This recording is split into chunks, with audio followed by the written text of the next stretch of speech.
पंजाब भर के तालीमी अदारों में गर्मियों की छुट्टियां 2 माह होंगी। रवां तालीमी साल 31 मार्च की बजाय 31 मई को ख़त्म होगा। महकमा तालीम ने तालीमी साल में मजीद 1 माह की तौसीह कर दी। इस हवाले से मजीद तफसीलात जानते हैं इस रिपोर्ट में।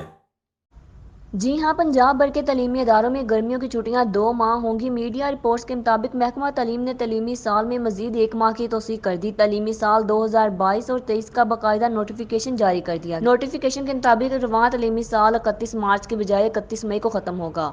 नया तलीमी साल 1 अगस्त 2022 से 31 मार्च 2023 तक होगा।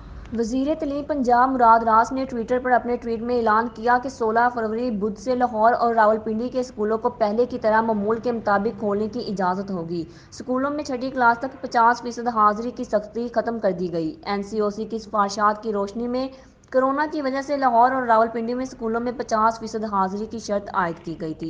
उन्होंने कहा कि स्कूलों में कोरोना से बचाव के लिए वैक्सीनेशन और SOPs पर अमल दरामद यकीनी बनाया जाए। अलावा अज़म महकमा स्कूल एजुकेशन की जानब से 1 मार्च से स्कूलों के औकात-कार तब्दील करने पर गौर शुरू कर दिया गया। औकात-कार में तब्दीली दिन की दुरानिया में इजाफा होने के बायस की जाएगी।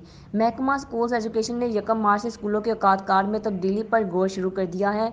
1 मार्च से स्कूलों के औकात-कार सुबह 8 बजे से 2 बजे तक हो सकते हैं। इस वक्त स्कूलों के औकात-कार सुबह 8:45 बजे से 3:45 बजे तक हैं।